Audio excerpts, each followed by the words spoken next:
tests, and there are two different things. So I think that's also kind of getting some of the numbers screwed up, where some people are testing positive when in reality they had the virus at a different point. They're no longer actively. They're not. They don't have like an active form of the virus, but they're still counting them as a new infection. So that kind of muddies up the numbers. But when it comes to any kind of test out there, nothing is 100% accurate anyway. So the only thing we can do is the best that we can do. Because again, and I have to remind people, this is not just the coronavirus. It is a novel coronavirus. Novel means something. It is a virus that we have never seen before in humans. So the doctors are not going to have every single little piece of information exactly right. The only thing that we can do is try to honor best practices. And what are the best practices? Maintaining social distance, wearing a mask when you can't distance, and basically don't be a fucking jerk. So unfortunately, people are not listening to that, Virginia. So Jesse plays this clip right here to show we just been made the niggas of the world today by the EU. All right, we're going to start, though, with some breaking news out of the European Union. We've been talking for several days about EU leaders meeting regarding what countries will be allowed into the EU, countries that the EU estimates are managing their COVID pandemic numbers well. Now, there is a decision that is made, and our Fred Pleitgen is in Brussels with more on that. I understand the EU has established a list confirming the U.S. that U.S. citizens, though, are not on that list, confirming the countries that will be allowed into the EU. Tell us more, Fred.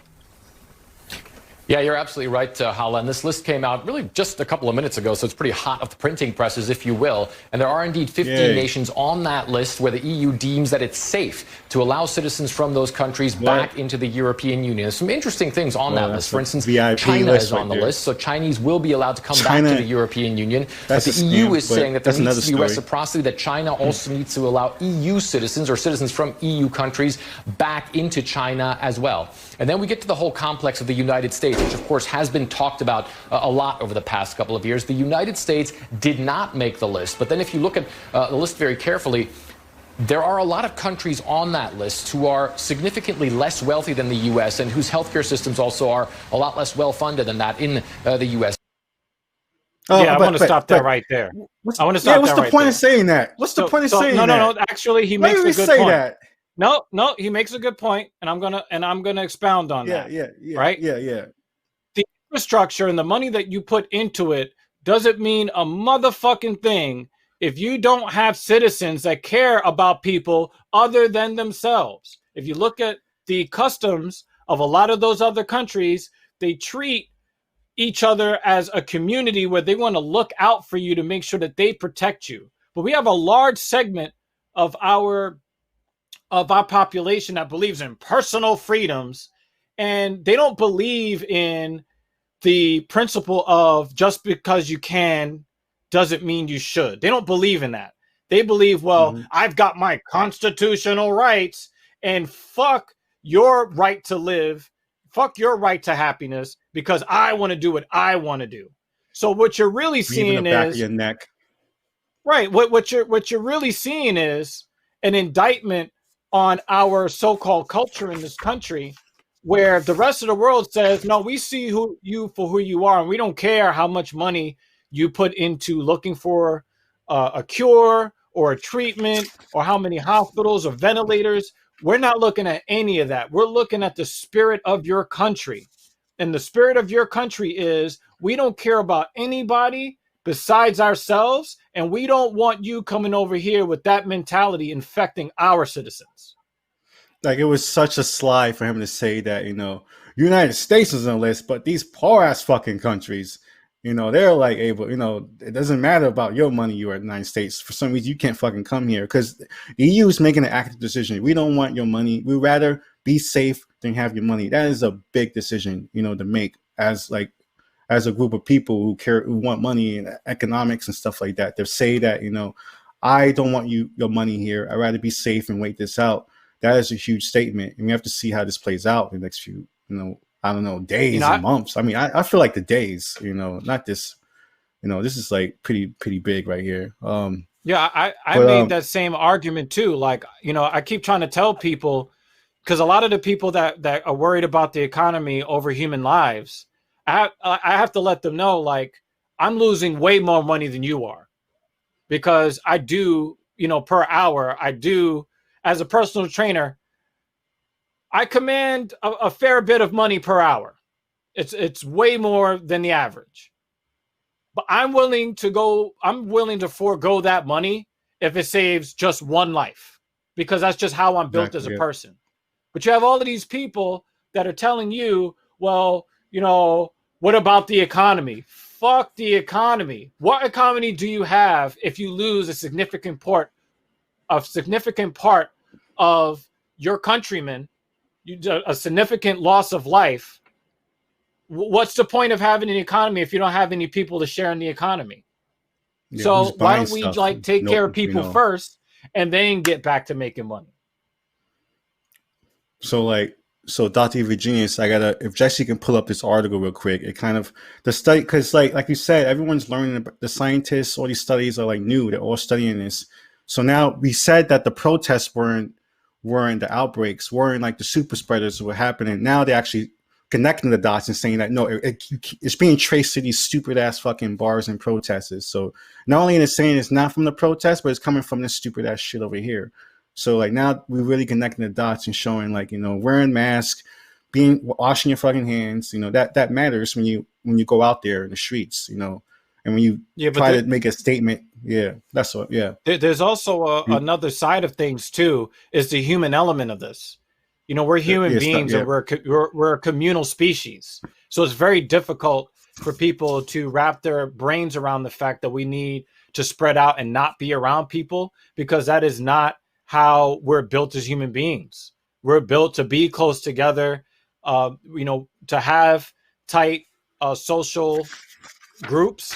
And it's very difficult to just throw away our entire shared lived experience as human beings over a 4 or 5 months period, where we have to really be kind of anti-humanity in the way that we have to stay away from people. That's really difficult for people to do. Even just look at this Japanese study. Look, everything is pretty much like the most social thing you can do.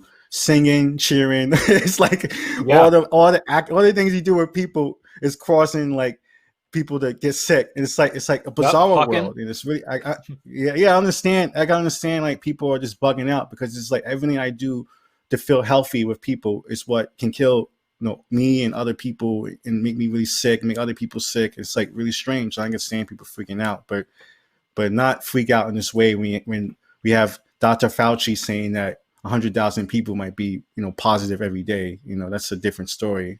But I want to shift to some good news. Today is actually the 60th anniversary of the anniversary of the Democratic Republic of Congo. If you watching American media and stuff like that, you probably don't know that at all. You don't know that's happening, but we're going to talk about it at Black Power Magic Hour. And if Jesse plays his classic clip of like really fashionable Black people being fly and happy in the DRC, Jesse can play this clip for this old BBC clip. Yep. The wind of change blowing through the Belgian Congo. Down comes the Belgian flag in Leopoldville. A few days, in fact, take that nasty ass flag down. Elected as Prime Minister of the new Congo Republic, Mr. Patrice Lumumba receives congratulations from members of both houses of parliament. He himself emphasized that the Republic intended to work in close friendship with Belgium. Someone's touching his chin. What is he doing? He was like... So one more African country becomes a sovereign state. And in the capital, its flags fly from the many fine modern buildings, now legacies from Belgian rule. That's how I draw people. Like a stick figure, like two invitations to attend the celebrations. But long before he arrived, celebrations were being prepared. It's classic. It's on their flag. So like that's that's the anniversary of the DRC. I mean, look how wonderful. Everyone's so optimistic. Everyone's so happy. But unfortunately, Patrice Lumumba got fucking murdered in a fight, like in a firing squad, like 4 months after he got elected. And now, I mean, still, but at the same time, you have to realize they have the most wealth in the world. If you pull up this video now, Jesse, it will show how much minerals, how much stuff is in the DRC. It should be resources. Like, yeah.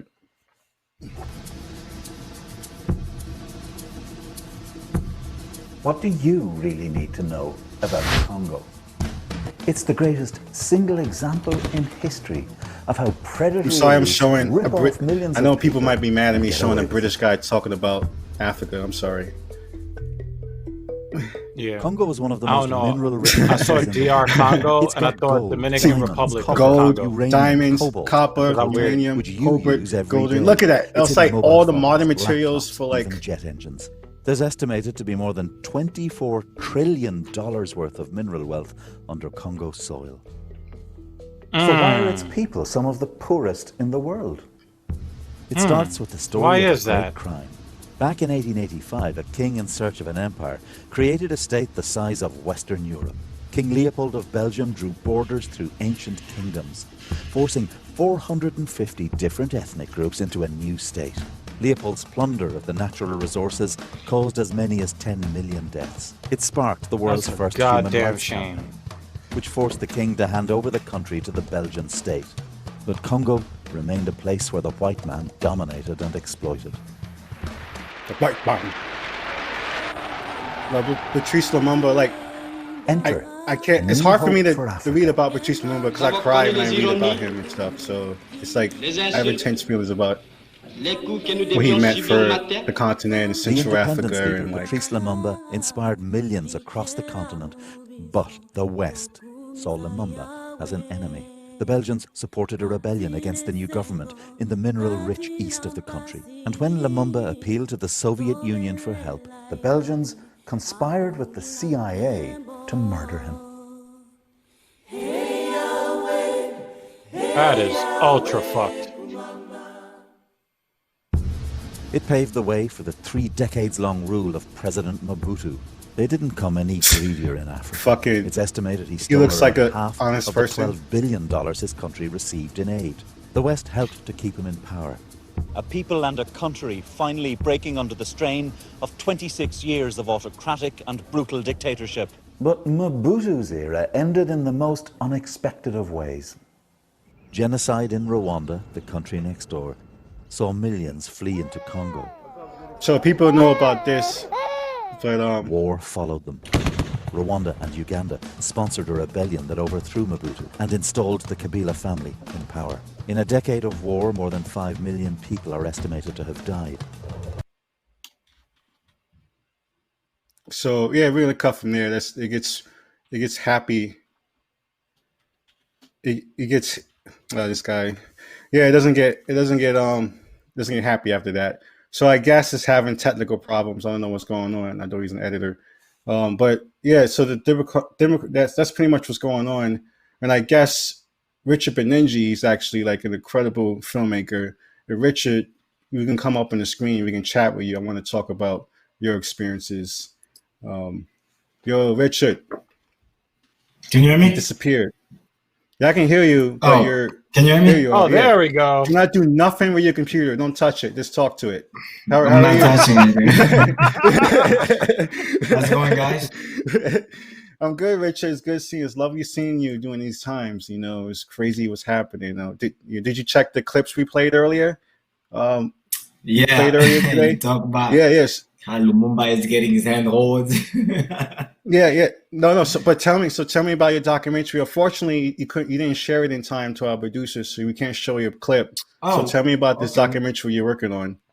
So as you know, Masai, I've been working on this documentary for a while, but unfortunately, I was not able to deliver on time. But the good news is during this crisis, I am able to sit down and review and recreate a little better, storyline based on what I did. So the documentary pretty much focused on me as an individual filmmaker, mostly an African refugee that grew up in America from 2000 to now, and being inspired by other filmmakers to execute my first what I would call more like a script based on my survival the civil war in the Congo in '98. So it's been about more me having my friends, and of course, as you saw already, I've been inspired by many people, you yourself and other artists, to really push me toward this sort of field of talking about my experience as a survivor. For a very long time, I've been having a lot of hard time to really talk about my experience back in the Congo, surviving the civil war, and also just not misinterpreted the story. I wanted to be a little more careful and do more research and just getting a little different perspective. So that's what the documentary is about, you know. Yeah, I wish we can show this clip, but I'm just gonna explain the clip if you don't mind. Like the clip is I love the subtlety of it compared to like other bullshit you see about stuff. So the subtlety of this clip is pretty much you going to the eye doctor and getting an exam for your eye. Like what happened with your eye?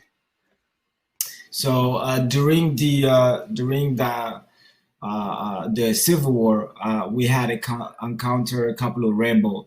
Actually, we were in a what we would call safe area, which is a Catholic church that was protecting a bunch of refugees, including me and my brother, who actually currently live in Texas.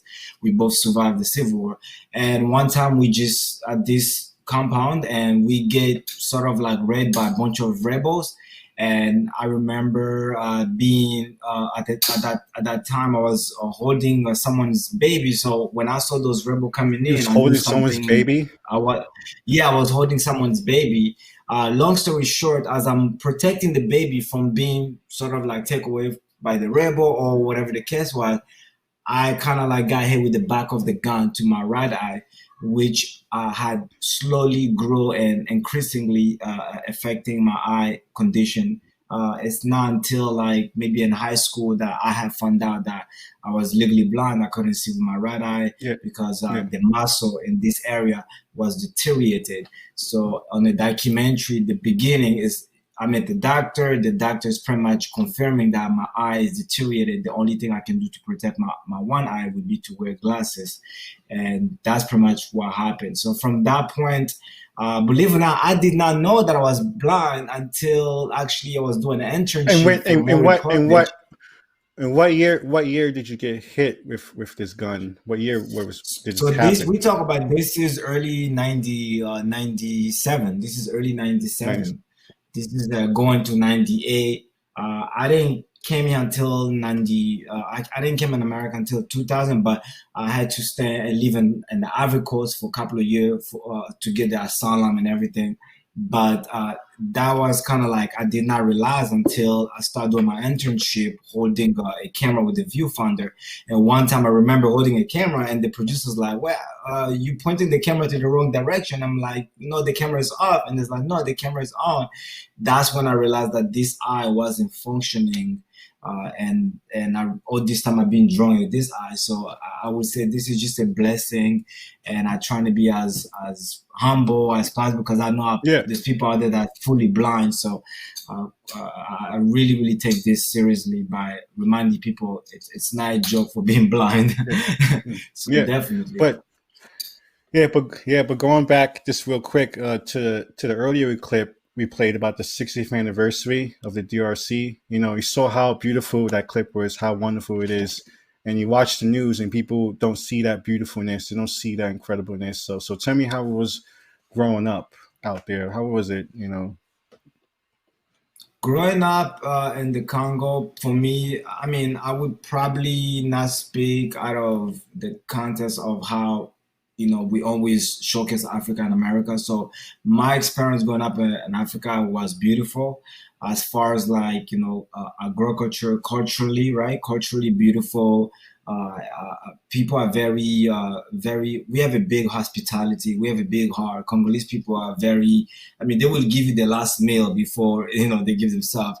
That's how Congolese people are. But growing up in the Congo, I was raised by four sisters too, so they was very good hiding a lot of sort of bad thing. I think it's not until I came in this country I realized how bad stuff was. But my sister was Oh really yeah, we're well. gonna talk about that next, because like I want to My talk sister because was really good at hiding sort of the reality of the economical impact in the Congo. But what I would definitely say, I was raised by four sisters. I grew up with a brother along who's Portuguese, so I kind of grew up in the crocodile Dundee type of family, right? My brother along was Portuguese, who kind of like uh, African Portuguese, so he will actually be a little more adventurous than I was, but at the same time going to private school and also just kind of like always away from what we call the indigenous, right? So like I did not really experience the indigenous lifestyle, but we welcome a lot of traditional things like wrestlers and just no. I mean, the video had people with suits and ties and skyscrapers. It wasn't like it wasn't just people in huts actually, and like So he showed you what a real knife is, right? Yeah, can I? What's that? Congo was definitely always. I was saying he showed him what a real knife is, because that's what Crocodile Dundee would do. Yeah.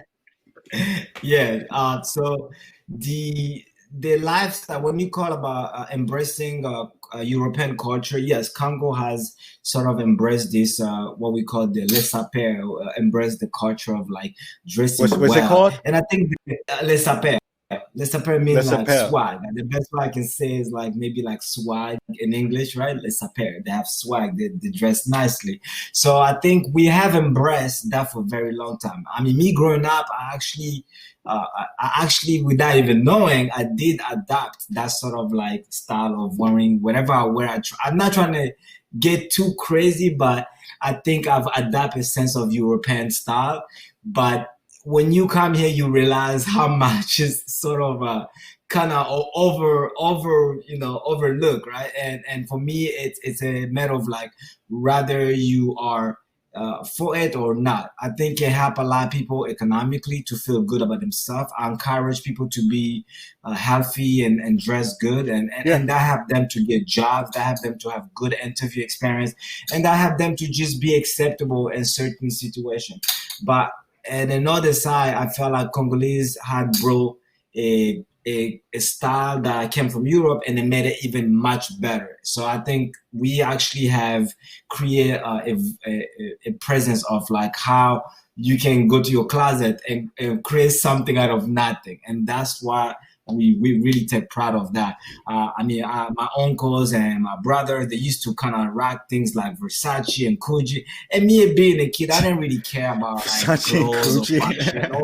I mean, they would rock things, and I'm like, wow, okay, whatever. But people don't, you realize that how stylish people are there. Yeah, they have another idea of what DRC is.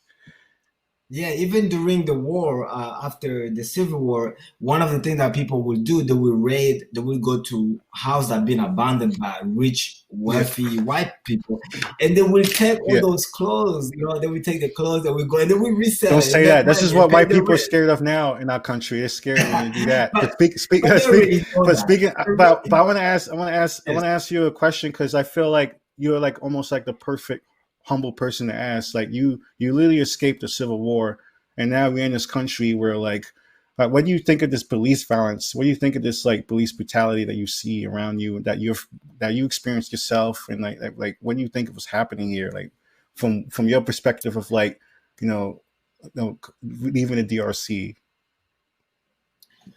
So I'm glad that you asked that question, because me and my girl, we actually have a lot of laugh and right conversation about that. One, I feel like it should have never happened in the first place. This is a country what should never happen?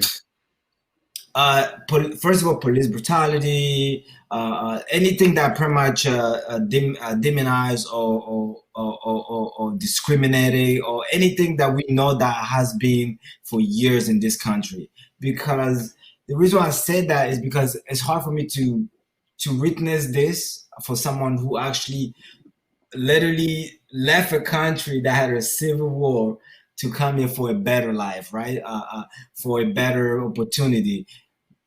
We always look up after other country like America because we know there's a better life, but we never really see the sort of like behind the scene. In Africa, maybe like now, but before the internet or before Google or Facebook, I don't think people were seeing what America was going through as far as like black people going through gentrification. So you're saying, like that. yeah, so you're saying that, you know, when you have this American dream, and then when you come here, you see the fucking wild reality. shit happening here, and you're like, wow, yes. yeah, it's like, yes. yeah. Yes, so it's hard to believe, or it's hard to accept in a way that it just shouldn't happen, right? Because you guys have, well, I won't say necessary, but as we paint the picture back home, you have a great economy, you have a great system, you have a great education, right? All those things has been the sort of quote unquote that have been projected through African sort of like media and all that stuff. So everybody want to come here because they know like it's opportunity, great education, opportunity. And you come here and you're like, hold up, you guys are dealing with this while you guys printing money, while you guys have a healthcare system. I don't understand what's going on. We the one who's dealing with it.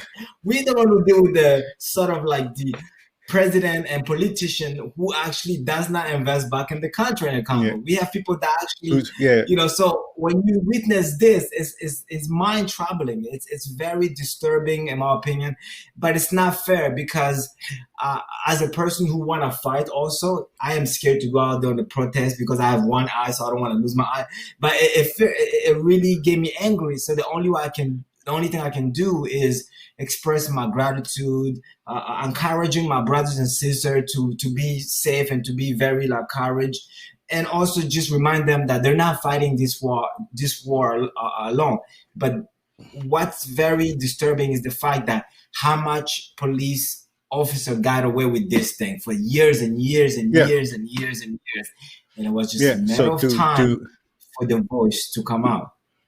So just a straight up question: if like back home, if like a crime was committed, do people just get away with it? You know, and like back when you back home, do you remember shit like that happening? Like I mean, or in a systematic way that the police do. We have qualified immunity. So we have a say in my country, or maybe a general in Africa. Take a village to raise a child, right? And I would say we always look out for ourselves. I think in every African country we have this very strong sort of like sense of humanity when it comes down to personal safety. We care about each other. We might not be equally financially, but we know that you're a human being. If a police treats you bad, and if they know you didn't do it, actually nine out of 10, we actually will intervene. We actually will really go to a lot of trouble just to make sure that police does not violate the person's right. And for many times, we never see that on TV or on the internet because not a lot of people are on smartphone. Or they're on smartphone, they won't be able to just kind of publish it because the URL or the IP address is different. But yes, we do discourage police brutality in many countries in Africa. We do have our own jurisdiction, but we just don't have the same sort of like, the law are very complex out there, and I think there's a lot of favoritism because I think the law, the way it works in Africa and many different countries, is totally different. Here we actually have laws that actually cross across states or across county and things like that, so it's a little different. But in Africa, it's like, and they know that a police officer is kind of violate someone, right? Because they already know the European already kind of wrote those agreements and say, hey, you cannot do that. They will actually go by that law. They will, no, you cannot do that.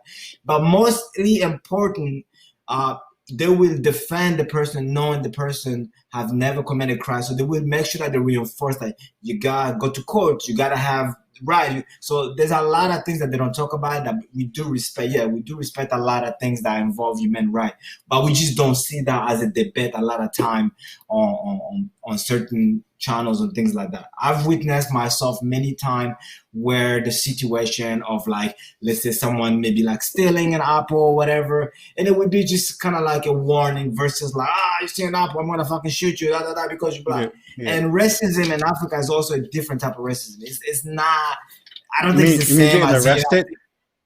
You mean getting arrested in the in Yeah, DRC? getting arrested is not because you're black. I think getting arrested in DRC is more about sort of like I think it has to do more with the economical sort of like value. You know what I'm saying? They look at what's valuable, they look what's not valuable, but they also see whether They're someone extorting the worthy person. to arrest. So you're just saying that Yeah. if someone has a lot of money, they arrest you. Yeah, Something because like that? Or like, some individual, some police officer will use that as an advantage, or will use the badge to okay, yeah, give yeah, it's money. different kind of And sometimes they corruption. won't Yeah. even report that. They won't even report it. You know, the next thing you pay like $1,000 to this cop, and that's it. You're like, okay, there's no report, right? I just, you know, it's like, Yeah. So that's something that if you do know your right, yes, it will stand. It will stand very strong. That's one thing I know about Africa. If you know your right, if you know those things, they will not intimidate you, or they will try to intimidate you. But a lot of people have been strong enough to get away from those type of what we call a non-compliance situation or whatever. But yeah.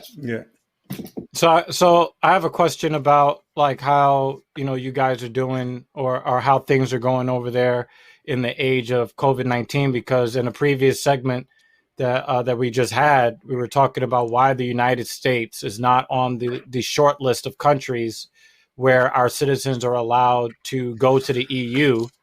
And it's mainly because of our culture of just caring about ourselves. So when you're talking about the people of the Congo and how they care about the personal safety of other people, are you also seeing that same mindset being applied to dealing with the coronavirus? So I will speak out of me speaking to my sister, because my sister, she lived there. My older sister lived there, and I have conversations. They're still out there? Your like sister's still out there? Yeah, one of my older one, the oldest one, she's still living in Congo. When I speak to her, she pretty much informed me that there's a stronger community where, you know, after the Ebola outbreak, I think a lot of people have come to a point where they wanted to be safe. They wanted to be a little more careful. We have been Congo has been practicing a lot of safety because the whole Ebola crisis, right? So for them to go through this, it won't make sense for them to make a mistake. I think Congo is probably the few countries that have been a little more patient, a little more kind of fair to say that economically there's still kind of a lot of problem as far as like transportation, hospital, and all that stuff.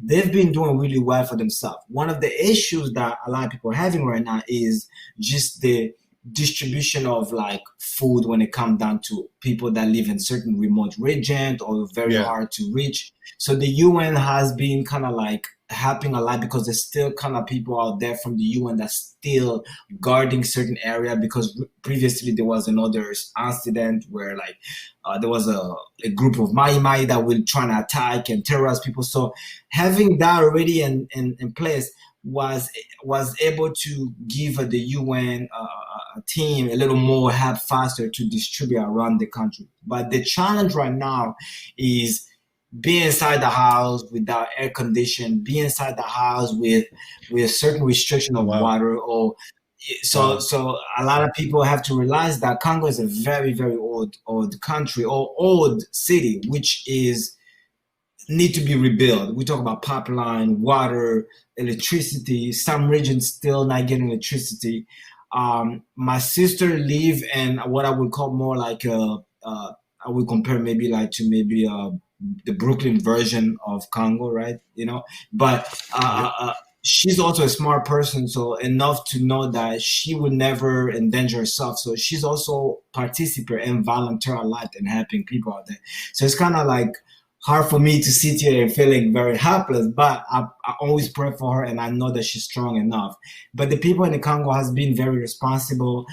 They've given people a specific ticket to go a certain part of the area. They've have a couple of challenges with certain people that don't understand what the tickets are. I think it's because they're still trying to organize things. One of the biggest thing right now, I think, is the fact that there's a lot of volunteer that actually from China. There's a lot of volunteer people from China, right? That student that a lot of students that this is incredible information, Richard. So a lot of people from China or Japan, we talk about people that just live there. They're actually volunteering. They're actually helping people. We also have people from I would say, a lot of people from different regions that's coming to the city to volunteer, to help, fixing things like electricity, giving help to like homeless people. So it's almost like, wow, so it's almost like they see COVID-19, but they see people are seeing the overarching issues that need to be fixed in order for them to deal with COVID-19. That's really incredible to see that, even though it's less resources, it's like, wow. Yes.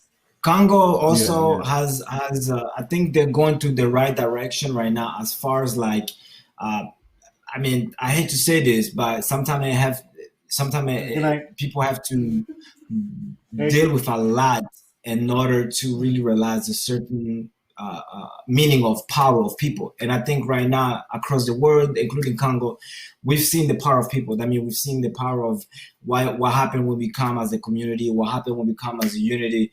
And I applaud everybody, every Congolese and every other African community for being strong and for coming together. And I would definitely say that, I think Africa is actually doing a little well than many countries, including, the fact that we live in a different weather. So Africa, if you look at the map, what's happening with COVID-19 is like we talk about like little infection. It's not even as high as Europe and us. And so you can see that obviously we are more affected because pollution, things that we eat, all this car that we drive, all this electricity that we use. So this is an actual opportunity to see why certain country will benefit health research, right? Why this country is not getting as much as this. But at the same time, you can also see based on how much traffic of people traveling between Europe and US and Canada versus Congo or Africa. So that's pretty much what I felt like. We have a lot of people exiting versus people entering. And I think that's why we were able to not get as much as cases, or the country not able to get as much cases, because we actually have more people traveling out than people coming in. And when we do people that come in, a lot of these people are business people, so they will come in and get out and stuff like that. But as far as residential, very few residential get to exit the country for vacation or just business because it's just too expensive. But I definitely applaud Congo community for being stronger and for standing together, because I can only pray. That's all I can say. My sister's out there. Every day I have a fear that she might be sick, but I know how strong she is and how smart she is, and I feel like she's gonna be okay. And everybody else, should definitely take care of themselves.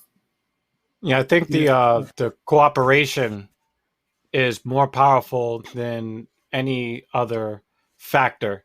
If you have the people who are willing to look out for each other and they're willing to sacrifice a little bit of money made, I just think that if you have all of this cooperation between the people, it is worth more than having 50 million ventilators and a bunch of ICU beds. Yep. Yeah. Yeah, I mean, thank you, Richard, for coming on the show today. I appreciate it. I mean, I think it's perfect that the story about your sister and the 60th anniversary, that she's out there doing her thing, helping and building, and we should all learn from what's going on out there.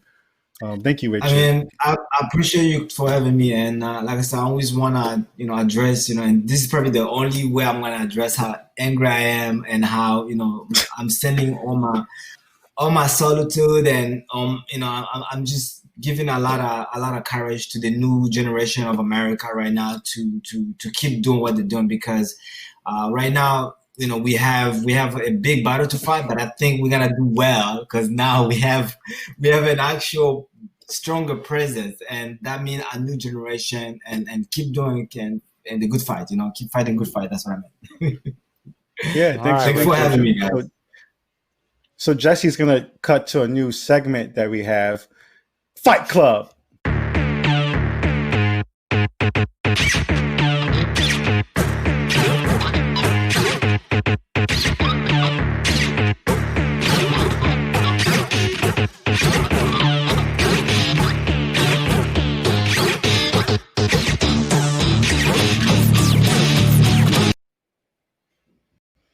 Yes. Yo, that's a great way to fight, yo.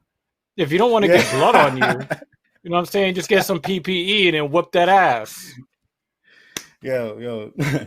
So because of licensing stuff and all kinds of crazy stuff for the internet rules, I want to do. I actually I done Krav Maga and Jiu-Jitsu and Kali, Filipino Sikh fighting. So I still practice the kind of stuff on a daily basis. So we're going to talk about like fighting stuff, but not in the sense of like going out there and being a bully and beating people up. It's more about having a sense of center and control. Like it feels like the more you know how to fight, the less you want to know how to fight. You know, less you want to fight. You know, so that's pretty much, that's almost like the paradox when you become more efficient at fighting. So today some of us we're gonna just have like this kind of just like competitive martial arts. I'm one of those Oh guys. yeah. I'm really big into that. Yeah. So like I'm a big like traditional martial arts fan for the reasons that you mentioned, but I really do get into some MMA. So yeah, let's get into it.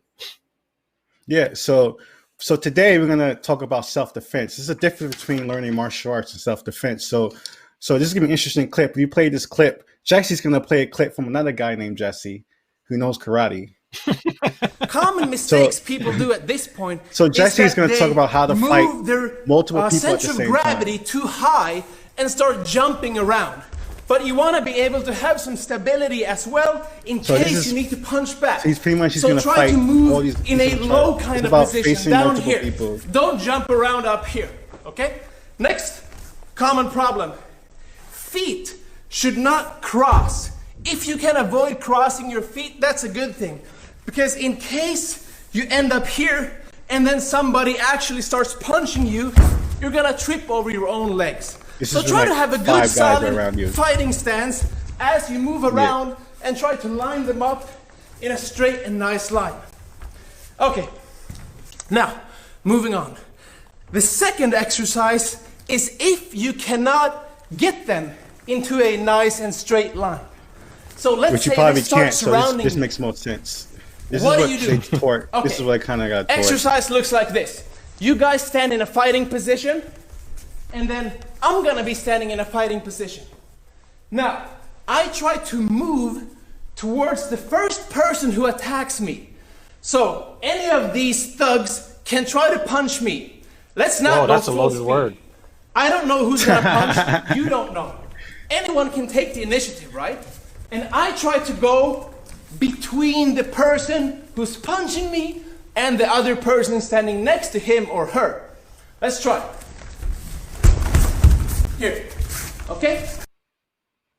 So that was really simple, but it's really important. Like it's almost like a technique in boxing as well. It's like you kind of fit your move and you step over the person, not into the person. And you step over the person, that allows you freedom to like hit him in the kidney, elbow him in the head, you know, like, and that's one person out and you have three other people to deal with. So that's kind of like the technique of fighting multiple people. So you ever in a bar fight, there you go.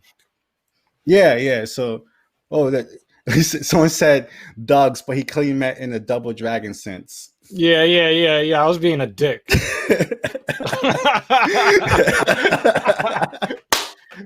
I don't know. It's interesting times. I don't know. Maybe I don't know. I feel traumatized from that word. You know.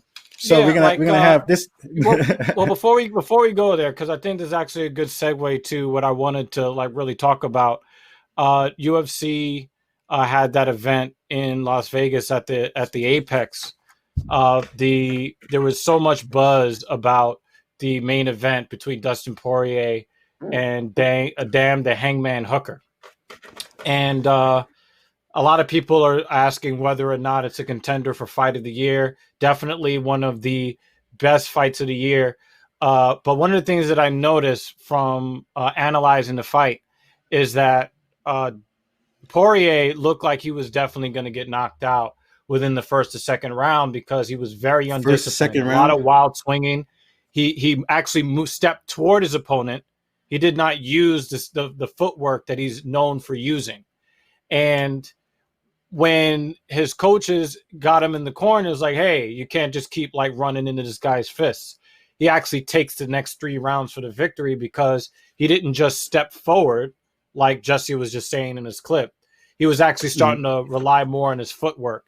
So I just thought that was apropos. It's still one of the best fights I've ever seen. Probably the second best fight of the year. Really still excited about that fight that happened last Saturday night. I mean, like especially with seasoned fighters, it's crazy. Sometimes it can go whole 8 rounds, and then sometimes some days he may just pass out in the second round. It's just like I know his human body is crazy like that. When it comes also, to he had an like iron competition will. fighters. You know what I mean? Yeah, but he had like an iron will because he took a really big knee to the head. He caught several disgusting combos that would have knocked out literally anybody else in the lightweight division of the UFC, and Dustin just didn't want to go down, so he didn't. It was that fucking simple. So speaking of not going down, this might be a good video for protesters. If Jesse pulls up this video, it's kind of funny to me, but I'm kind of dark. Here's an exercise that I want you to do a bunch of times today as you walk. So here's an exercise that I want you to do a bunch of times today. As you walk around later on the day, I want you to look around and figure out what you can use as an improvised weapon on your daily journey. There's this. This is a roll for painting. Obviously, if I club you with this, it's not going to hurt much. But I might be able to use it to deflect something. I might be able to use it to distract you. I might be able to use it to block. I can use it as a projectile.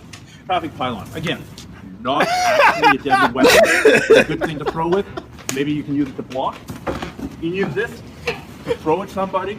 And over here, we've got some metal. Man, you getting shot. As soon as you're going to pick that shit up, bang, bang. What the fuck you talking move on about? Your Chinese whip chain technology. I haven't trained the whip chain in many years. You know what? That could certainly make somebody back off. Almost always having something what's in gonna your make hand them back is better up? than having When you smack yourself in the face with it. The fuck is he talking Oh my about? god! Oh man! I'm not listening to him. Yo, I'm sorry. He's probably a real fighter or whatever, but I just feel like that video right there was just so bad. Anyone could have made that video. I could just walk down the street and be like, this bag of this old pizza box, you can stuff in the mouth of somebody. Like yo. Offer him a piece of an old dirty sandwich. Oh my god! I mean, see this broken TV like right saying, here. Hey, if somebody accosts you in an alley, cough in his face, give him COVID-19. Like, what? The fuck you talking about, son? My dude grabbed the traffic cone.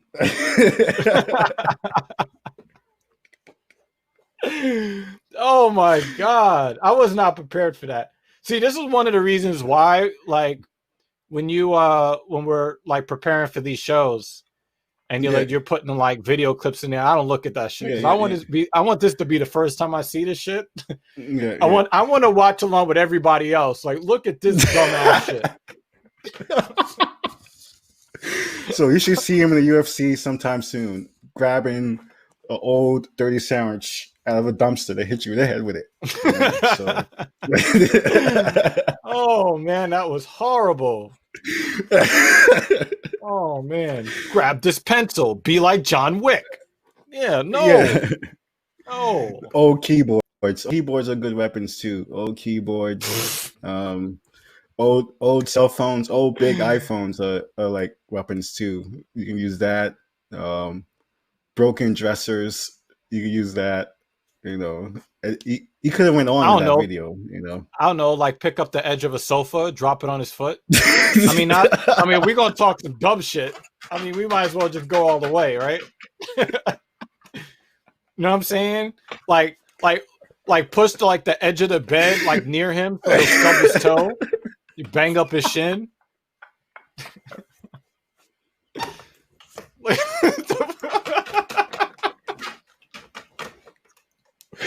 I'm sorry. Okay, so we gotta end this. MSM check that throw a ninja smoke bomb. You just gotta make sure you say "I am the Batman" before you do it. I am the Batman. Yo, my dude's wild. Yo.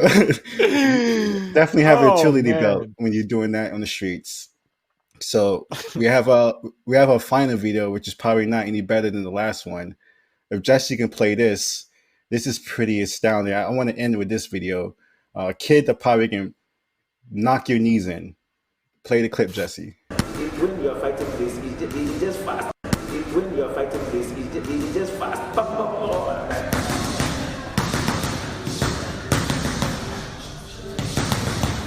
And he right at deck height too. So if he starts fucking speed bagging your speed bag, yo, he's shattering your nutsack, yo. This is gonna get shattered in, like glass shards in your balls, yo. Oh my god. 18 or 19 yo. Whoa. Yo. That's the Black Panther, son. Yo. This is what you showed your son to make him feel weak. Fight like a bee. When you are fighting this, it's just fast. He's fighting like a giant Asian hornet. Yo, that's some Pacquiao dismantling your fucking chin. Oh my god. Whoa.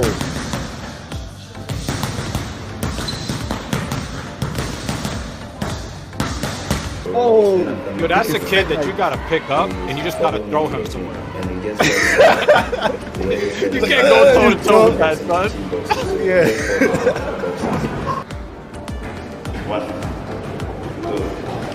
Oh no! Wow. Oh man. Hey, you probably can be the champion now. I ain't fucking with that. Yo, bite you too? Yeah, that's definitely Tyson, son. Oh my god. Yo. Look at this. You look at this. Look at this road. Yo, he is mean nuggets, like. Yo, how much longer do you think that he'll be still wanting to do this once he discovers that like girls are not gross? They all saw him on social media talking about him. Oh my god. Prince will become a world champion at the age of 18, 19 years. Wow. Yeah, I'm not trying to. I might actually see that nightmare tonight in my sleep. What nightmare? What's the nightmare? Like he steps in close to my shin, hits me with like a 7-piece combo to the nutsack. Oh god, that's the first. I mean, he's got total freedom to do that. And then I vomit on his head from getting punched in the dick. Well, with that, this is Black Power Magic Hour. Black is beautiful. Everything's beautiful. The world's great. Everyone stay positive. .tv Genius. Yeah. Don't let 7-year-old boys punch you in the dick. Please don't. And that's Black Power Magic Hour. Good night. Good night, y'all.